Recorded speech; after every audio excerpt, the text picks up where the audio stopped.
Hello students. आज मैं आपके सामने इस यूनिट का आखिरी चैप्टर लेके आया हूं जिसका नाम है प्रोजेक्ट आइडेंटिफिकेशन एंड सिलेक्शन।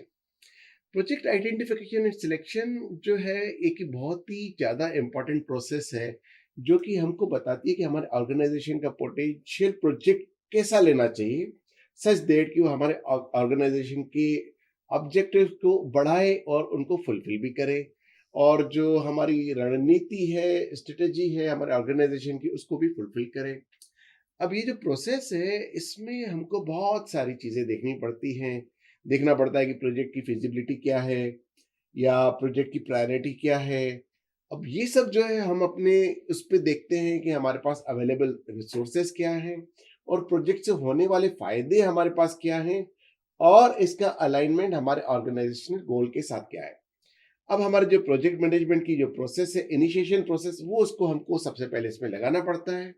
अब इसमें जो प्रोजेक्ट आइडेंटिफिकेशन में जो इनिशिएशन प्रोसेस लगती है, वो इस प्रकार से लगती है कि सबसे पहले तो जो प्रोजेक्ट को जो हमारे स्टेक होल्डर्स हैं वो प्रोजेक्ट को सिलेक्ट करते हैं, ढूंढ ढूंढ के लाते हैं, कहीं से इंस्पिरेशन मिलती है उनको कि ये वाला हमको प्रोजेक्ट करना चाहिए। ये जो हमको प्रोजेक्ट के आइडियाज आते हैं वो उनको मिलना चाहिए, या क्या क्या अपॉर्चुनिटीज है मार्केट में, उस प्रकार से ये आपके पास हमारे पास आइडियाज आते हैं। और इनकी जो सोर्स ऑफ इंस्पिरेशन अलग अलग भी रहती है, कस्टमर से फीडबैक के आधार पर भी मिलता है। अब जब हमारे पास इतने सारे प्रोजेक्ट के आइडियाज आ जाते हैं तो फिर हम करते हैं उसकी स्क्रीनिंग। तो प्रोजेक्ट की स्क्रीनिंग में हम देखते हैं कि असेस करते हैं प्रोजेक्ट को, सारे आइडियाज को असेस करते हैं, एवेल्युएट करते हैं कि ये जो है हमारे ऑर्गेनाइजेशन के गोल्स को अचीव करने में मदद करेंगे या नहीं करेंगे। रिसोर्स अवेलेबिलिटी, उनके लिए अवेलेबल हमारे पास रिसोर्सेस है या नहीं है। टेक्निकल फिजिबिलिटी देखेंगे कि टेक्निकली फिजिबल है या नहीं है। मार्केट में डिमांड देखेंगे उनकी कि भाई मार्केट में उन चीज़ों की डिमांड है या नहीं है। और उनके साथ रिस्क कोई एसोसिएटेड है, पोटेंशियल रिस्क, इनको असेस करेंगे। तो ये सारी चीज़ें स्क्रीनिंग में हमको मदद करेंगी। उसके बाद हम करते हैं फिजिबिलिटी एनालिसिस। फिजिबिलिटी एनालिसिस में हम बहुत सारी चीज़ों का ध्यान रखते हैं। जैसे सबसे पहले तो हम देखेंगे भाई इसमें जो पैसा खर्च होगा वो पैसा हमारे पास अवेलेबल है या नहीं है। अगर पैसा अवेलेबल है तो ठीक है, नहीं है तो पैसा कहाँ से आएगा, इसको हम फाइनेंशियल फिजिबिलिटी में रखते हैं। अब फॉर एग्जांपल अगर हमारे पास हमारा मार्केट जो नेटवर्थ ही हमारे पास 100 करोड़ है और कोई बोले कि 1000 करोड़ वाला प्रोजेक्ट कर लो, तो हम उससे पूछेंगे भाई 1000 करोड़ के लिए तो ठीक है, हमारे पास तो लगाने के लिए 100 करोड़ ही है, तो बाकी 900 करोड़ कहाँ से आएगा। उसका जो लाइन आएगा मार्केट में शेयर के थ्रू आएगा, या फिर इक्विटी बेच के आएगा, या बैंक से या फाइनेंशियल इंस्टीट्यूशन से लोन लेके आएगा। ये सारी चीजें इसको हम बोलते हैं फाइनेंशियल फिजिबिलिटी ना। फिर आती है हमारी टेक्निकल फिजिबिलिटी।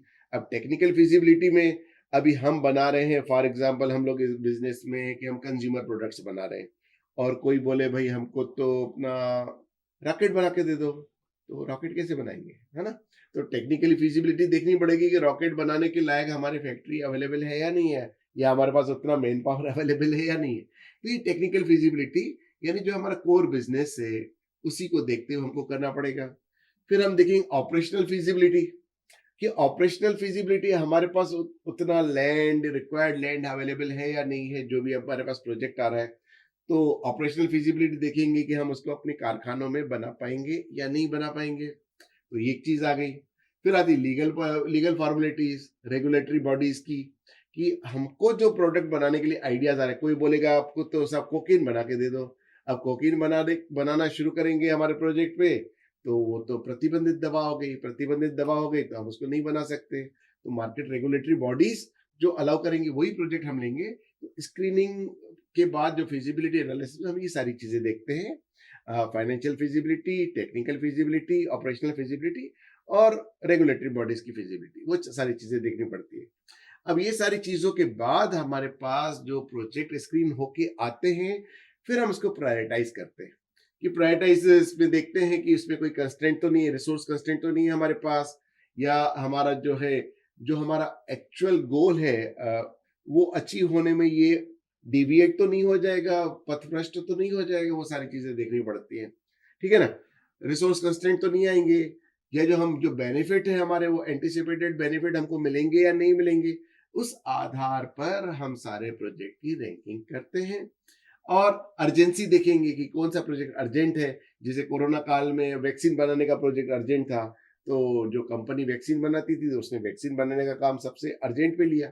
तो इस तरीके से ये जो आपका प्रायोरिटाइज होते हैं प्रोजेक्ट्स, राइट। फिर होती है कॉस्ट बेनिफिट एनालिसिस, यानी हम जो इन्वेस्टमेंट करेंगे उस पे रिटर्न हमको कितना मिलेगा, रिटर्न ऑन इन्वेस्टमेंट कितना आएगा। अब ये रिटर्न ऑन इन्वेस्टमेंट अगर अच्छा खासा मिल रहा है तो ऑब्वियसली हम उस प्रोजेक्ट को करेंगे, और अगर रिटर्न ऑन इन्वेस्टमेंट अच्छा नहीं मिल रहा है तो हम ऑब्वियसली उस प्रोजेक्ट को नहीं करेंगे। अब इसमें क्या होगा कि कंपेयर करेंगे, सारे प्रोजेक्ट का जो है कंपेयर करेंगे कि कितना तो इस पे कॉस्ट लगेगा और ये कितना डिलीवर करेगा, कितना उसमें से हमको सेल्स में मिलेगा, कितना उसकी मैन्युफैक्चरिंग कॉस्ट आएगी और कितना सेल्स कॉस्ट आएगी, सेल्स रियलाइजेशन होगा। वो अलग अलग प्रोजेक्ट का निकालेंगे, तो इसको हम बोलते हैं कॉस्ट बेनिफिट एनालिसिस।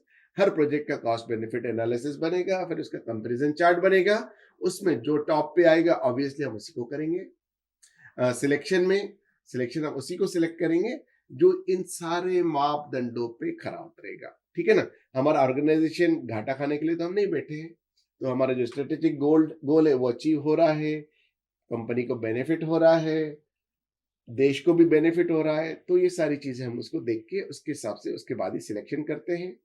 तो स्टूडेंट्स, आप लोगों ने देखा कि ओवरऑल जो project identification and selection process है, इसमें ये सारी जो स्टेप्स है वो क्रिटिकल स्टेप्स हैं।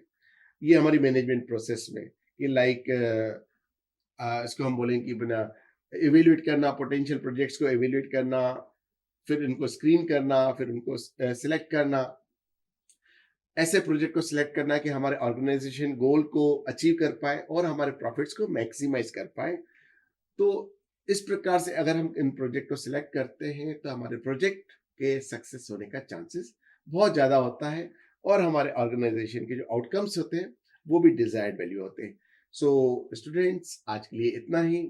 मैं अपने अगले लेक्चर में आपको बताऊंगा कि प्रोजेक्ट आइडेंटिफिकेशन कैसे करते हैं और किस प्रकार से उनका, फिर उनके अगले लेक्चर्स में आपको बताऊंगी उनका सिलेक्शन कैसे होता है। तब तक के लिए थैंक यू वेरी मच।